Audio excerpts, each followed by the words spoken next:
What we're going to talk about today is speed reading strategies for textbooks. So thank you all for coming.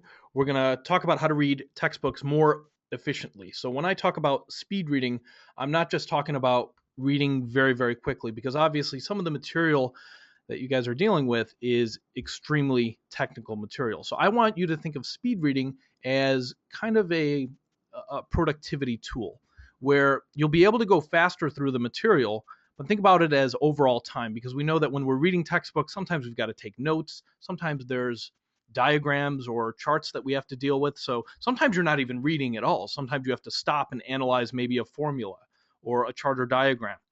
So when we talk about speed reading strategies and we're talking about textbook reading, there's a lot of different variables that we have to keep in mind. So what I want you to think of this is as more than just speed reading, reading it faster, more efficiently, with better comprehension, remembering the material better. This is all the things that are involved in a trained speed reader. I also want to give you guys an idea about, there's a lot of misconceptions when it comes to speed reading. What we do here at Iris is try to put a reality check on speed reading. There's a lot of programs out there that will exaggerate what's possible. For example, they'll say you'll read 10 times faster or 20 times faster. That is probably not going to happen in your textbook. However, if you're looking to double your speed or or half the time that it takes you to go through the material, that's definitely possible. You can even triple. So you can triple your reading speed, but think about your reading speed. You can actually measure it on your own. Maybe after this webinar, read for a minute, see how fast you read during that minute. How many words per minute did you read? And I think you'll find the average reading speed is around 200 words a minute, but that's based on medium level material. For textbook material, it's not uncommon to see people reading at 100 words a minute, 120 words a minute, and that's simply because the material is very technical. Sometimes people go back. So there are a lot of things that we have to take into account when we're reading textbook reading. We're going to talk about a number of strategies today. And if you're not already familiar with Iris, we teach, we're the largest provider of speed reading training in the US. We do a lot of our programs for companies. We've done it at Google. We've done it for employees of NASA. We also do this at colleges and universities. So by the way, if you want to invite us to your campus, I'll have my contact information up. Actually, it's on this slide right here. You can reach out to me or our support team, and we can organize something. But these webinars, we do them to expand our reach, because we're still a relatively small organization as well. We're based out of Chicago, Illinois. And what we're going to cover in this webinar is how to get through our textbooks faster. That's essentially what we're doing here. And when we're talking about speed reading, we're also talking about productivity. How do we become more productive readers? And to me, speed reading is a tool within your productivity set. So if you're familiar with how to be productive, like things, there are principles like how to not multitask. Multitasking is something that some people try to do, and there's study after study that says that human beings are not very good at multitasking. There's very few things that we can multitask with effectively. For example, you can walk and chew gum, but it's not really possible to watch TV and read your textbook. So single tasking is kind of the key. And also when we're talking about productivity, we're also talking about procrastination. We've all, I'm sure, procrastinated at one point or another. So this is another thing that we have to take into account.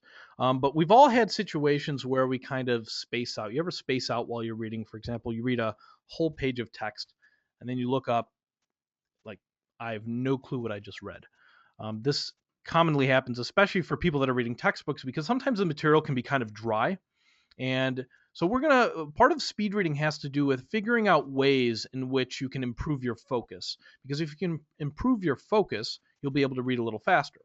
Now, let's talk about some of the ways that we can improve our focus. The simplest thing, and this is just kind of a fundamental thing that goes across any kind of speed reading technique, is to use your hand as a guide. So using your finger or your pen and just kind of moving it from left to right, line by line, that will help you improve your focus. And that's actually the easiest thing you can do to get an immediate boost in your reading speed. So try using your hand as a guide or a pen. And some people notice right away they'll get a 25% jump just by using their hand as a guide. So you ever have that situation where you read to the end of a line and then you accidentally read that same line again? Well, this is not going to happen if you're using your hand as a guide, because you'll always know exactly where you are. And using your finger or a pen to guide your eyes is generally going to speed up most people. Now, I understand that that's not possible always. For example, a lot of you are probably thinking, well, what about using your hand on the computer? If you're reading on the computer screen, it probably doesn't make sense to drag your hand across the screen. Or what if you're reading on a touch screen, an iPad or your phone? It's probably not the most effective way to read. So I do want to go over how we can read faster on the computer screen. And we actually have a tool that we developed for reading faster on the screen. It's called Accelerator. And it's a web-based tool that you can get at accelerator.com. This helps you read material faster. Let me show you exactly how it works. So here is, let's take some very technical material from The Onion. So let's say we wanted to read this article right here. World scientists admit they just don't like mice. What we do is you highlight the material you want to read, and then you copy it, and then you go to that application I mentioned, accelerator.com, and this is what the application looks like. It's very simple. You paste the material in this text box. So we're going to paste all of that material, and then we hit the begin button right here. And it sets the speed at a default rate of 300 words per minute. You can change this in the settings area right here. So if we want to, let's try 300 words a minute. Remember I said 200 words a minute is about the average? Let's see if you could read this at 300 words a minute. We'll worry about all these other settings later on. But what it's going to do when I click read, you're going to notice the words are going to blink on the screen right here at the speed that we set, 300 words a minute. So let's try reading this article right here. World scientists admit they just don't like mice at 300 words a minute, just to get a feel for the application. Here we go.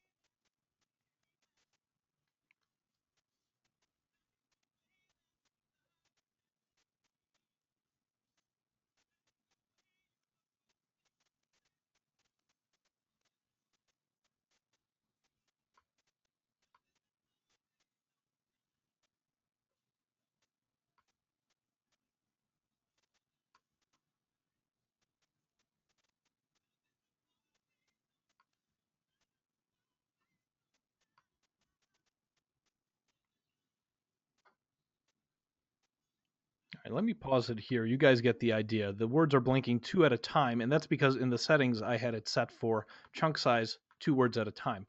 Now you can set this to whatever you want. I would recommend starting with 2 or 3 because if you can, you're perfectly capable of reading 2 or 3 words at a time. You do this all the time when you're driving and you see signs. So if you were driving and you saw a sign that said New York City, those 3 words you can get it all 3 in one shot, in one glance. The funny thing is when most people read on the printed page, they don't read groups of words. They tend to go on a word by word basis. And this is part of what slows them down. So you can use Accelerator as a good tool to train yourself to read groups of words. And also you can use this to train yourself to speed up. So play around with this application. There's a number of other advanced settings here. And I'm mentioning this in the context of reading a textbook if you happen to have that textbook in an electronic format. So if it's a PDF and it's something that you can copy and paste from, you can use Accelerator to do it a little more efficiently. And this goes back to our topic earlier that we mentioned using your hand as a guide. Well, that's useful for physical material, tangible material you can touch. But when you're reading on the computer screen, it's not that convenient to pace yourself with your hand. So what you would do is you would pace yourself using this application. So the application simply blinks words on the screen. It's a very, very useful tool. So check it out when you get a chance. And by the way, another useful tool, if you're ever trying to get a summary of text, let's say you want to distill the most important information from the material, think about what you did when you were in high school. A lot of times what people would do if they didn't read the book for their English literature class, they would go on sparknotes.com or they would go to Cliff Notes and they would get the summaries. So a little over a year ago at Iris, what we started working on was based on the question of how come you can't just click a button and get a summary of any kind of material. And what we did was we developed an application that does that. It's called Summarize This. So if you're trying to summarize your digital text, you can use this application. It works very similarly to Accelerator. You paste the text into the box that you see there, and then after you paste the text, it'll give you a summary of the content. So this is actually a very useful strategy for reading if you're trying, before you start reading something, we sometimes call it a preview. You want to get an idea of what you're about to get into. So one way you can preview is by getting a summary of the information. So obviously this works if you have the information electronically. Doesn't really work if the information is a physical textbook in front of you. So what we're going to do now is we're going to go back to strategies that can be useful on the screen or in a physical textbook. So let's talk about a strategy that will help you speed up a little bit with your reading. There's one strategy called the deadline strategy. Let me explain how this works. You measure how long it takes you to read just one single page. You get a timer, you can use your phone and just have a timer that counts up and see how long it takes to read that one page. And let's say that one page of text takes you a minute and 10 seconds to get through. What you do is you just take note of that minute and 10 seconds, and then you try to beat that time. So maybe your new goal now is to finish all additional pages of that size in about a minute and 5 seconds. So maybe you take 5 seconds off the clock, or maybe you want to do a minute flat.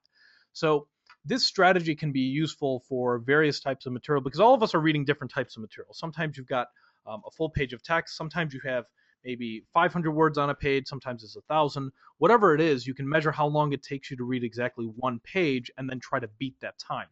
And this is actually a technique that you can practice to start improving your general reading speed. And if you're trying to do that, I recommend practicing the strategy about 15 minutes a day for a couple weeks. That'll definitely get your speed up. And also it'll make you a more efficient reader because if you're going through your material, it'll make you more efficient because then you'll know how long it should take you to read maybe a 30-page chapter. If you've got a 30-page chapter and you're doing about a page a minute, then it should take you about 30 minutes for that chapter, give or take. So try this strategy out. It's a very useful way to start reading faster. You just simply measure how much time it takes to read that one page and try to meet or beat that time. And as you practice this, you'll find yourself reading faster and faster. And also it kind of becomes a game where you're trying to constantly beat your time. And that reminds me of a very famous quote from Peter Drucker, which is, what gets measured gets managed. So try to measure your reading speed in your current material, see how long it takes you to read through just one page. And I think that'll make you a more efficient reader if you practice it. Now, one of the other things we have to take into account while we're reading is that sometimes you've got to take notes. And that brings us to a note-taking problem. What I mean by that is kind of a balancing issue. If you don't take notes, you're going to forget things. And if you take too much notes, if you spend too much time on notes, well, that just means that the amount of time it's going to take you to get through a textbook chapter is going to increase. So how do we balance this problem of note taking? Basically the question is, when should I take notes? And some people take notes too often. They read a sentence and they're like, that's important, I got to write it down. They read another sentence, they feel like they got to write it down. One of the things I suggest is you wait at least until you get to the end of a paragraph before taking notes, which actually kind of reminds me of this little gummy bear picture that I saw not too long ago, which is another good way to kind of create incentives for yourself. Maybe put a gummy bear at the end of every paragraph. But the idea here, when to take notes, don't take notes in the middle of a paragraph or after just one sentence of reading. Try to finish a paragraph or finish an entire section before taking any notes. Now, another question to ask here when we're talking about note taking is, how should I take notes? I mean, there's a variety of ways that you could be taking notes, and I want to go over just really quickly how you should not take notes. Well, first of all, something like this. We've all had situations where we just have tons of notes all over the place, and then we end up looking at them and find them sometimes useless. There are other ways to take notes rather than this just linear kind of method. One way you may or may not already be familiar with is something called a mind map. Mind maps are very effective ways of organizing information. And the nice thing about a mind map is it's concise and it kind of gives you a bird's eye view. And the reason why they call it a mind map is because it reflects the way that your mind works a lot more effectively than notes that look like this. This is a little more how your brain works, where our brain works in a non-linear fashion. Notes that look like this are very linear. So mind mapping, you can do it by hand, or if you like taking notes on a computer, one of the pieces of software that I highly recommend for creating mind maps is Xmind. You can get that at xmind.net. It's actually, they have a free version that's has a lot of features. It's not a free trial. This is a very useful application that you can download, and it's free. The premium version I think the premium version, I've never had to use it. I've been using this for over a year now, and this actually got voted as one of the best mind mapping applications out there. So it's not affiliated with Iris, but this is something very useful. And by the way, Iris doesn't get any kind of commission or any kind of payout for recommending this. This is just something that I tend to use pretty much on a daily basis for organizing information. And mind maps are powerful in that you can organize information in a variety of ways. It could be for your note taking in your textbook, or it could be for maybe a project plan, or for us, we use it for brainstorming. Now, mind maps are just one way you could take notes. I want to go over some other ways that you can go about taking notes. Outlines. Let me explain when outlines are useful. Remember how we said mind maps are nonlinear? Outlines are very useful for linear information where you have maybe a sequence or an order. For example, history. Outlines are perfect for history. But a topic like marketing or law or physics or biology, those are a little better for mind mapping. Why? Because biology, physics, marketing, law, those don't follow a set order. Even though I know your chapters are organized in a set order, those topics are more nonlinear, where if we were talking about the topic of law, we could be talking about constitutional law, we could talk about labor law, there's contract law, there's all these things are associated with that one topic of law. And that's how a lot of subjects are, but outlines will be very useful if you end up having sequential information that needs to be organized in a sequence. So another way to take notes, that's a very effective way of taking notes, is in the margin. That's a good way when you have to review your material. Taking notes in the margin kind of gives you a summary of those sections or of those paragraphs. Now, let's talk about highlighting, because I know some people here highlight. And have you ever bought a used college textbook and seen this? Just excessive highlighting all over the place, different colors. Yeah, that's highlighting gone bad. And highlighting like this, how does it happen? Because you may have been guilty of doing this before. What happens is you're reading through your textbook chapter and you really need to know it well. You've got to know maybe all the information. You've got a test coming up tomorrow and you need to know it inside out. So what happens is you read a sentence and you realize, you know what, that's really important, might be on the test, I'm going to highlight it. And then you read another sentence. Turns out that sentence is pretty important too, so you highlight that as well. And then you read the third sentence, and it turns out this third sentence trumps the other two. This one's way more important. This is the summary of the paragraph. And you decide, well, I got to highlight this as well. Maybe I'll highlight it in a different color now. And you see where this is going. You ever hear that expression, when you get caught up in the details, you lose sight of the big picture? This is one of the biggest problems that students have when they're reading textbook material. They get so caught up in the details that they forget the big picture, and that's why excessive highlighting happens. So one of the things I recommend is make sure that you get to the end of a paragraph first. Read the entire paragraph before you take any notes, if any. And if there is something that needs to be taken note of, whether it's highlighting, adding it to your mind map, taking a note in the margin, you wait until you finish a paragraph at least, or a section, before you take those notes. And if your notes end up looking like this, keep in mind you do not have to highlight an entire paragraph or an entire sentence. You really just need to highlight the keyword or the phrase that'll remind you of that information. I'll give you an example. When I say the word Katrina, what do you think? You may be thinking of a hurricane, right? And that might remind you of New Orleans. So if I had a whole paragraph that was talking about Hurricane Katrina and its effect on the city of New Orleans, I wouldn't highlight an entire sentence on that. I would just highlight the word Katrina, and that would remind me later when I look back and I see that highlighted, it'll remind me of what that paragraph was about. So keep in mind, you don't want to be doing this. You want to try to do this. And the best way to do that is make sure that you don't take any notes until you finish a paragraph. So try to push through that paragraph, even though you might have that urge to highlight something or take note of something. And that makes reading very choppy, and it sometimes breaks it up.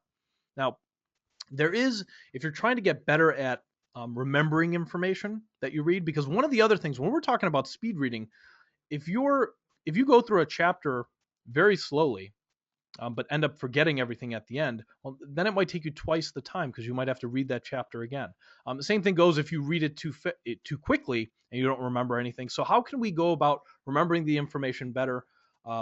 There's a strategy called the read and recall strategy. And what you do with this is a way to kind of train yourself to become better at remembering information.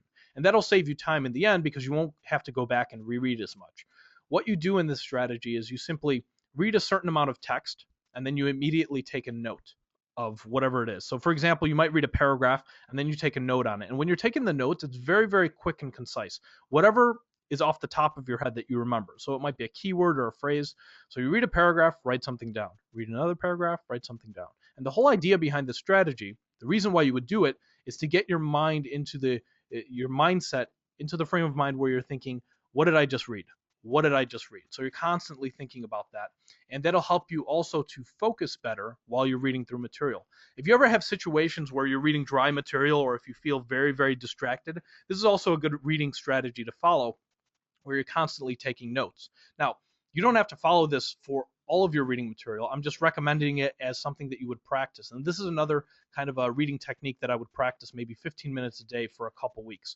You don't have to do it indefinitely, because after you do it for that kind of a repetitively for a couple weeks, then your mindset changes. A lot of people, they zone out while they're reading because they're not thinking about, what did I just read? What did I just read? What's the main point of this? What do I need to know for the test?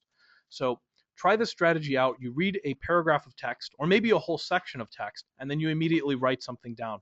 And keep in mind that you're not trying to spend too much time on the note taking. You try to write down something concise, maybe a word or two. You don't have to write down, this paragraph was about blah, blah, blah, blah, blah, blah.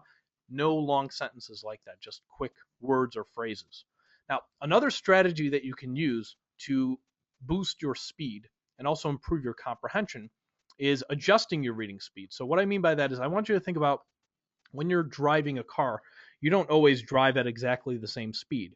And with reading, you shouldn't always read at the exact same speed. A lot of people read everything exactly at the same speed. So one good rule of thumb, you see on the screen here, it says slow down on the first sentence and then speed up a little bit after that first sentence. That's the easiest way that you can improve your comprehension. And that's also a good way to read sometimes slowly and sometimes faster. I know when we're talking about speed reading, all of us would love to read extremely quickly all the time. But the fact of the matter is, sometimes you do have to slow down and sometimes you should speed up. And the problem is, some people go slowly all the time. And that's not how you drive. That's not how you should read either. So think of it as a rule of thumb. This works really, really well for technical textbook material. Before any writer gives you a giant paragraph, they have to tell you at the beginning, usually, here's what I'm going to tell you about in this giant paragraph. And now I'm going to start giving you some details. So if I slow down a little bit on that first sentence, I can take it and try to run with it.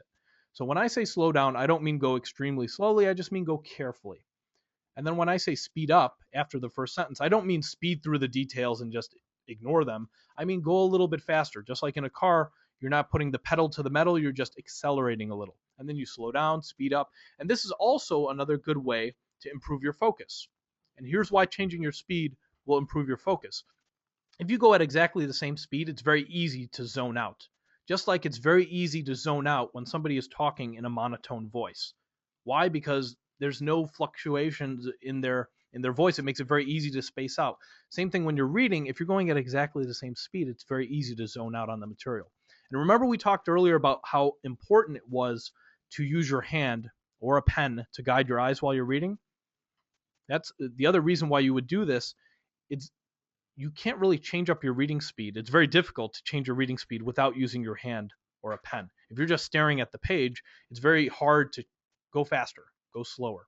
So try to practice the strategy the next time you're sitting down in front of your textbook. I think you'll find it to be very useful.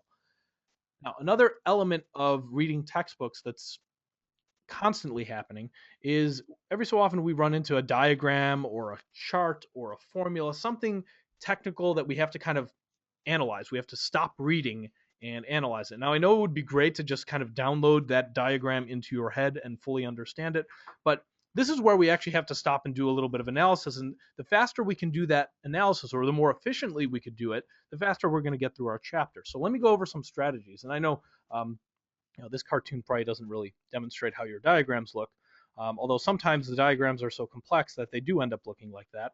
If you've got diagrams on your within your chapter, here's a good way to kind of go about reading while looking at diagrams. The moment it says something along the lines of refer to figure 2.4, that's the moment where you would stop reading and look at 2.4. Now, I know that sounds obvious, but that's not how most people read. What happens is a lot of people, the way they read is they read refer to figure 2.4. And they're like, yeah. And they just keep on reading. By the time they get to the end of the paragraph, they look at 2.4 and they can't even understand it. So what I suggest is a little more, a little bit of a stop and go kind of reading. So the moment it says refer to figure 2.4, you leave your hand wherever you left off and you just glance at the diagram just for a first impression. And then you read the next sentence, and it might say something like figure 2.4 shows the relationship between blah, blah, blah and blah, blah, blah. At that moment, you would stop reading and look to see if that relationship is actually happening. Can you visually confirm it? And the moment that you're able to visually confirm that, that benefits your comprehension tremendously. Now, you ever hear the expression, a picture is worth 1,000 words? Well, think about how much more comprehension you get after not only reading a sentence about the information, but also actually visually seeing it happen. So you see this diagram over here. We've got all these different colors. You've got, red over here. I've got blue over here. I've got purple over here, a green over there. You might be reading an entire paragraph where it says, the green line refers to blah, blah, blah, blah, blah. The moment I would read that, I would stop reading and I would look to see what's going on with that green line. And then I would understand it a little better. And then I would read the next thing and it might say, the purple line shows the relationship between this component and that component. I'd stop and I would refer to that purple line to see, does that make sense? Can I visually confirm that? And that's a better way to go about reading diagrams or charts or formulas. And when I say reading diagrams, charts, and formulas, I mean analyzing them. Because usually you have to analyze them while reading maybe a paragraph of text. Now, when they stop talking about the diagram and the formula, that's when you go back into that slow, fast reading where, remember we talked about adjusting your reading speed, slowing down in the first sentence, speeding up a little bit. But there are situations where you have to completely stop reading, and that's when you have diagrams and charts.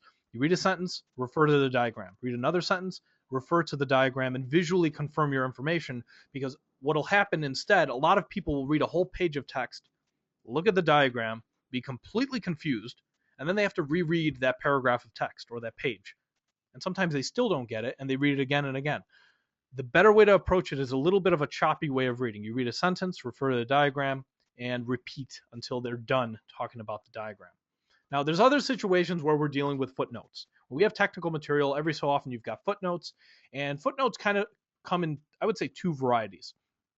One variety is something like this, where you have a footnote that's referring to, maybe some other material, like you see right here, where it says, sources of the self, page 347. Well, if you don't have that particular piece of material on you or in front of you, it's not really practical to. So sometimes the footnotes aren't really useful to you, and it also depends on your situation. But footnotes don't always look like this. Sometimes footnotes look like this, where you have a whole paragraph that kind of explains whatever they were talking about here even further down here. So it kind of depends on your purpose. So if you need to know the information inside out, when you get to a footnote, read this. It'll give you a little more depth of understanding of that material. Now, if you don't need to know the information inside out, you definitely skip the footnotes, but try to make sure that you read if you're going to be reading the footnotes, make sure you read them as you encounter them. Now, one other problem that happens every so often, we've already mentioned it numerous times in this webinar, is rereading material. So to avoid rereading, one of the things you can do is try to reread strategically. So what I mean by that is if you ever come across something that's very, very technical while you're reading, instead of rereading that paragraph over and over and over again, sometimes you can read that paragraph 10 times and still not understand it. What I suggest you do instead is put a little mark next to that paragraph. And even though you feel like your understanding is so, try to push through the rest of that section or the rest of the chapter. And then when you get through that section or the end of the chapter, you can always go back and reread this piece of information. And that's exactly the reason why you would put a little mark next to that paragraph. So what I like to do is if I'm reading anything that's very, very technical, I'll go through, and every so often when I encounter those very technical parts, I'll put marks next to all those paragraphs. And then I'll go back and read those 4 or 5 paragraphs where I didn't understand it that well. And when I reread those paragraphs after finishing the entire chapter, 9 times out of 10, they make so much more sense this time around. Why? Because I can understand them in the context of reading the entire chapter. Now, that's one way to kind of reread strategically. Another way to kind of improve your concentration while you're reading, if you ever have to do, let's say, 2 hours, 3 hours, or 5 hours or more of reading, how do we read for extended periods of time? So if you have to read for a long period of time, try this 25-5 strategy. What it means is you read for 25 minutes and then you take a little break for 5 minutes. Now, when I say take a break for 5 minutes, that could be 5 minutes of note taking. You don't have to actually take a break if you don't want to. But this is another kind of productivity strategy. And the way that this is actually based on some productivity research. One of the things that they find is for most people, it's very difficult for them to focus on a particular task for more than 25 minutes. So that's kind of like our breaking point. So if you're trying to read for 2 hours straight, the first 25 minutes might be very productive. You have high levels of focus. But after that, it's like, you know, it's like beating a dead horse. It doesn't make sense to keep on reading when your focus is at a very low level. So this little break right here allows your mind to get its much needed rest. And again, that break could just be a matter of taking some notes or reviewing your notes. That way you're activating a different part of your brain. And then you just repeat this process. Read for 25 minutes, take a 5-minute break. 2 sets of that and you've got 60 minutes. So this is a little more efficient way to go about reading for long periods of time. And you'll also find that you'll be able to sustain a higher reading speed during those time periods because you're dedicating exactly 25 minutes of focus while you're reading the material. Now, one other thing that I like to do, and you may want to try it as well, is try turning your cell phone off for 25 minutes because sometimes we get distracted when we're not expecting to get distracted. We try to stay focused and then a text message comes in or someone calls us. Those people are not trying to purposely distract us from our reading, but it happens. So what I like to do is put my phone on airplane mode for 25 minutes, even though I know I'm not in an airplane. The reason why I put it in airplane mode is it's easier to just wake up the phone. And if you feel like the need that you have to check your phone all the time, try to do it in this kind of a manner where you read for 25 minutes, have your phone off, and then during that 5 minutes you put your phone back on, check any voicemails. Or again, you could use this break in a variety of manners, but this is a productivity strategy that also works for reading if you have to be reading for a long period of time. Now, what about when you're done reading? What do you do after you finish a chapter? Well, some people just stop reading, but if you're trying to remember your material very well, there are some things that you can do to improve your retention of the material. One thing you could do is reread any sections you didn't understand. Remember I talked about that strategy of strategically rereading material? While you're reading through material, put little marks next to paragraphs or sections that you feel might need to be read again for clarification. So when you're done reading, you can easily go back and look at all those marks. Another thing that you can do is reread your headings, subheadings, boldface words, look at some of the charts and diagrams again. This is actually a quick way that takes, for most chapters, this would take you less than a minute to flip through and look at headings, subheadings, boldface words, just to kind of review the material that you just read. And one of the things that you sometimes find is you'll look at all these headings and subheadings and you'll be like, okay, I remember reading that. But sometimes you'll be like, you know what?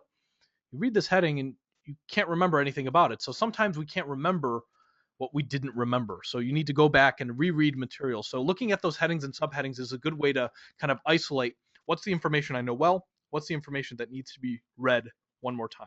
Or even if you don't have to reread anything, the fact that you went over the headings and subheadings one more time is a good way to remember what you read. Why? Because this is another form of repetition. Now, after you're done reading, another thing you should do is if you need to memorize anything, that's when you try to attempt the memorization process at this point. So when I say, and by the way, memory is an entirely different workshop.